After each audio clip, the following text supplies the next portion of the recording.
Hello everyone, I am Garima and welcome to my English class. As you all know, we are reading the chapter number 3, Glimpses of the Past. Glimpses means झलक.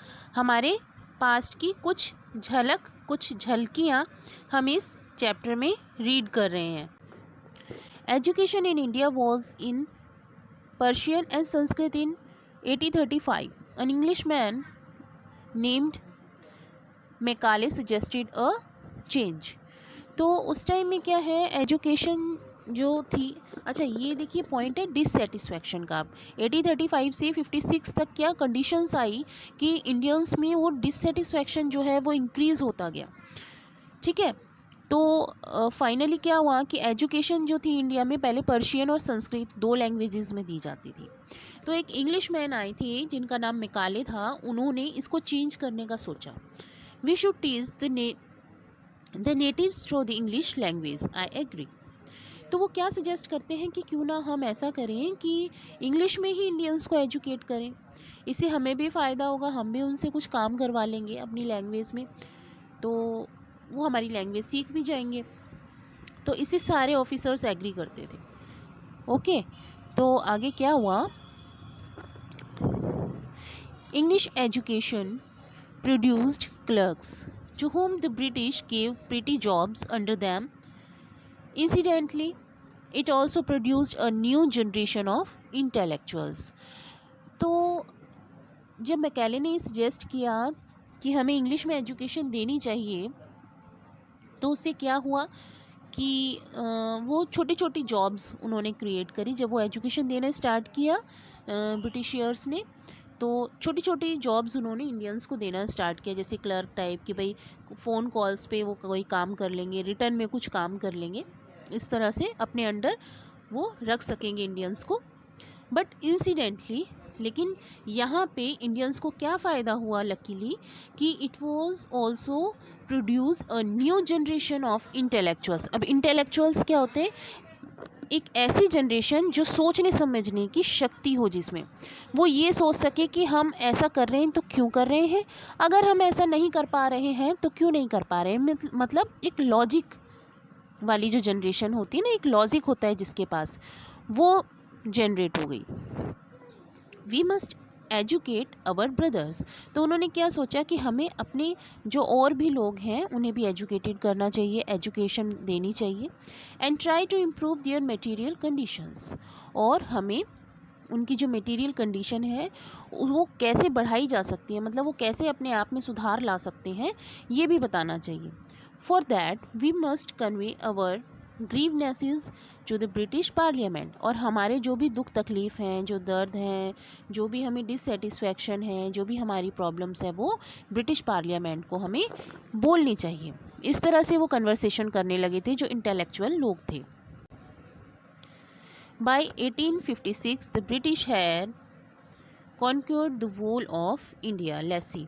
अभी हमने देखा था जितना भी yellow part था वो काफ़ी ज़्यादा था और रेड पार्ट यहाँ पे था बिल्कुल छोटू सा, है ना. अब क्या है इसमें देखिए, अब जो जितना भी रेड पार्ट है इसमें कितना सारा रेड पार्ट है, मतलब इतना ज़्यादा ब्रिटिश लोगों ने इसको अपने अंडर कर लिया था, ओवर रूल कर लिया था.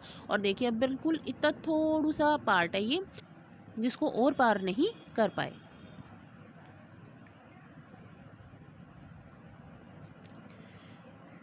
They care little about the needs of Indians. अब वो आपस में क्या बात करते हैं जो इंटेलेक्चुअल लोग हैं, they care little about the needs of Indian. वो इंडियंस की जो नीड्स हैं उनके बारे में कोई केयर ही नहीं करते हैं. इंग्लैंड वाली जो पार्लियामेंट है. Our kings have become puppets and we have lost our old jobs. और जो हमारे राजा हैं वो सिर्फ पपेट बनकर रह गए हैं इन ब्रिटिशियर्स के.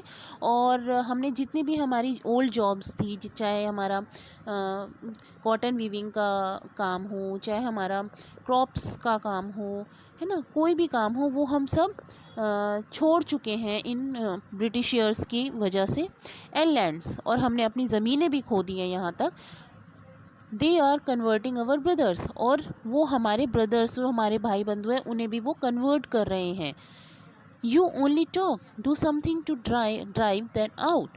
तो हमें कुछ करना पड़ेगा। अब वो टाइम आ चुका है दैट कि हमें अपनी सेल्फ रिस्पेक्ट वापस लेनी होगी। मतलब कि एक उनके मन में ये इंस्पिरेशन थी कि अब तो हमें कुछ ना कुछ करना पड़ेगा, है ना। अब तो बहुत हो चुका, बस इससे ज़्यादा we could not bear any मोर।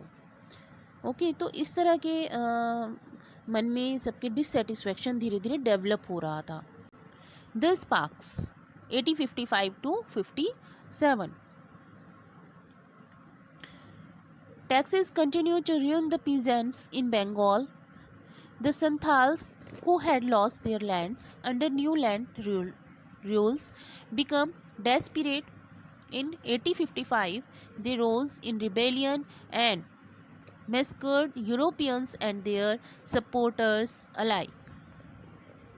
अब यहाँ पे देखिए बंगाल में, अच्छा मेन रीज़न क्या था कि जो पीजेंट थे उनकी लैंड अपने कब्जे में कर लिया था ब्रिटिशियर्स ने, तो वो स्टारवेशन से मरे जा रहे थे। They loss so many lives because of starvation.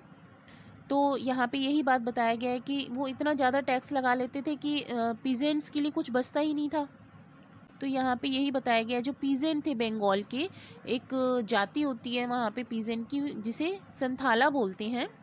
उन्होंने जब इतना ज़्यादा डिससेटिस्फेक्शन हो गया उनके मन में कि अबे हमको कुछ करना चाहिए, तो उन्होंने क्या किया, आपस में मिले, ठीक है, और एक रिबेलियन मीन्स वॉर, एक वॉर हुआ।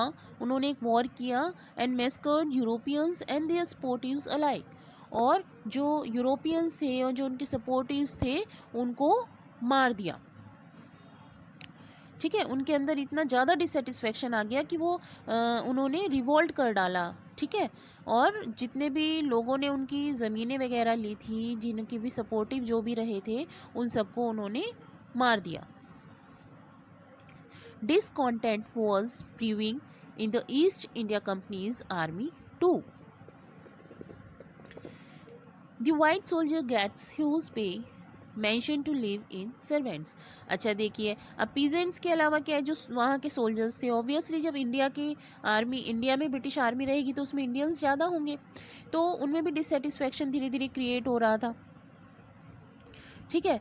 तो अब कैसे क्रिएट हो रहा था कि जो वाइट सोल्जर्स थे, मतलब कि जो बाहर के जो सोल्जर्स थे, जो इंग्लैंड वाले सोल्जर्स थे, उनको तो क्या ह्यूज पे दिया जाता था। उनकी जो सैलरी होती थी वो बहुत ही अच्छी हुआ करती थी, और उन्हें रहने के लिए एक मैंशन भी दिया जाता था, एक बहुत बड़ा सा बंगलो दिया जाता था, और उसके साथ ही उन्हें सर्वेंट्स भी प्रोवाइड करते थे वो लोग। While we get pittance and slow promotions. Pittance means tiny salary होती थी, बहुत ही कम सैलरी होती थी, और बहुत ही स्लो प्रमोशन हुआ करता था।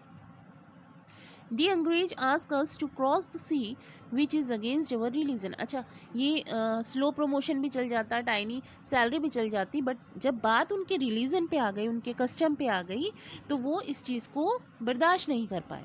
तो अंग्रेज क्या कहा करते थे, अंग्रेज जो हिंदी में बोलते हैं उस टाइम बोला करते थे कि अंग्रेज क्या कहते थे कि सी को क्रॉस करो। जबकि हम पहले क्या पढ़ चुके हैं कि हमारे रिलीजन में ये बोला था कि जो भी सी को क्रॉस करेगा वो अपना रिलीजन ही खो देगा, है ना। तो जब बात उनके रिलीजन पे आ गई तो कोई भी सहन नहीं कर सकता। तो हु इज़ द टोपी वाला to abolish our age old customs. टोपी वाला मीन्स ये जो अंग्रेज होते थे, ये एक बड़ी सी टोपी पहना करते थे, तो इसलिए टोपी वाला बोला जाता था इनको, ठीक है। तो वो बोलते थे कि who were they to abolish our age old customs. ये होते कौन है हमें ये बताने वाले कि हमें क्या करना है। We must drive out the अंग्रेज, हमें कुछ ज़रूर करना पड़ेगा जिससे कि हम इन अंग्रेज़ों को बाहर वापस भेज दें। सिपाही Mangal Pandey attack the adjutant of his regiment and was executed. Adjutant होता है जो बड़ा ऑफिसर होता है, उसके बाद वाला जो ऑफिसर होता है उसे बोलते हैं। तो मंगल पांडे ने अटैक किया था एडजटेंट पे, और जिस कारण उन्हें एग्जीक्यूट कर दिया गया था, ठीक है। वो इतने पावरफुल थे कि उन्होंने उनको एग्जीक्यूट कर दिया। अब जब मंगल पांडे ने ये स्टेप उठाया तो और भी जो सिपॉइज थे वहाँ पे उन्हें मोटिवेशन मिला इस चीज़ से, तो 1000 ऑफ देयर सिपॉइज रिवोल्टेड। तो वहाँ पर बहुत सारे सिपॉइज ने एक रिवोल्ट कर दिया था, एक वॉर कर दिया था। दे वर स्ट्रिप्ड ऑफ देयर यूनिफॉर्म। और जब उन्होंने रिवोल्ट किया तो अंग्रेज़ों ने क्या किया, जो ब्रिटिशर्स थे उन्होंने किस तरह से उनको शर्मिंदा किया कि उनकी यूनिफॉर्म ही उतरवा दी, and humiliated and put in irons. और उन्हें इतना ज़्यादा ह्यूमिलेट कर दिया, इतना ज़्यादा शर्मिंदा कर दिया यूनिफॉर्म उतार के, है ना। और फिर उसके बाद क्या, जंजीरों में उनको पकड़ लिया। इस तरह से वो पनिश करते थे, कोई भी अगर इस तरह से बोलता था ब्रिटिशर्स के अगेंस्ट, तो वो ऐसे ट्रीट करते थे इंडियंस को। Few English man had care to understand Indian customs और द पीपल्स माइंड। अच्छा, जो इंग्लिश मैन थे वो, उनमें से कुछ इंग्लिश मैन्स ऐसे थे जो इस बात को समझ गए थे कि हमें इंडियन की कस्टम को समझना पड़ेगा, हमें पीपल, जो इंडियन पीपल है उनके माइंड को हमें समझना पड़ेगा, जिससे कि हम उनको और ज़्यादा ह्यूमिलेट कर सकें। O proud Brahmin soldiers, do you know that the grease on the bullet you have to bite is made from the fat of cows and pigs?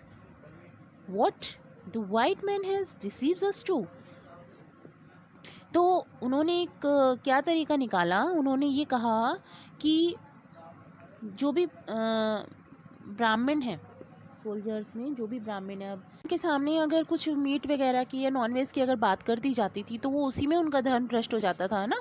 तो वो उन्होंने क्या तरीका निकाला ह्यूमिलेट करने का, उन्होंने ये कहा कि जो राइफ़ल तुम लोग यूज़ करते हो, जो बुलेट तुम मुंह से काटते हो, उस पर जो ग्रीस होती है वो काऊ और पिग का जो फैट होता है उससे बनी हुई होती है। तो वो क्या सरप्राइज हुए, what, the white man has deceived us too, मतलब कि इंग्लिश मैन ने हमें धोखा दिया है। तो काऊ, काऊ आज भी जैसे पूजी जाती है, बहुत ही गॉड की तरह हम ट्रीट करते हैं काऊ को इंडियंस। और पिग्स फॉर मुस्लिम्स बहुत ही ज़्यादा प्रे करते हैं, बहुत ही ज़्यादा पूजते हैं, है ना। तो वो दोनों, हिंदू और मुस्लिम दोनों के लिए बहुत ज़्यादा धोखा देने वाली बात थी उनको। तो वो बहुत सरप्राइज होते हैं, what. Soon chapatis were sent from village to village to tell the people that their emperor would want their services. Yes, all my village men will be ready. तो उन्होंने सबने एक प्लानिंग की। क्या प्लानिंग की कि अब धीरे धीरे वो किस तरह से एक प्लानिंग करने लगे कि अंग्रेज़ों को बाहर निकाला जाए हमारे देश से। तो इसके लिए वो क्या करते थे, विलेज टू विलेज ना मैसेज के तौर पे चपाती भेजा करते थे, ठीक है। अब वो चपाती एक्सेप्ट करने का ये मतलब होता था कि जितने भी उस विलेज में लोग हैं वो रेडी हैं रिवोल्ट के लिए, ठीक है। तो ये मतलब हुआ करता था उस चीज़ का। तो इस तरह से वो प्लानिंग होने लगी। अच्छा, similarly lotus flower circulated among the Indian soldiers date to the foreigners, the message give all help and shelters to patriots. इसी तरह से जो सोल्जर्स हैं उनमें लोटस फ्लावर्स सर्कुलेट हुआ था कि ये प्लानिंग के लिए कि हाँ that we all are ready for fighting. और इसी तरह से जो कुछ इंडियंस थे उन्होंने बहुत हेल्प करी, जो पैट्रियट्स थे, जो देशभक्त थे, उनकी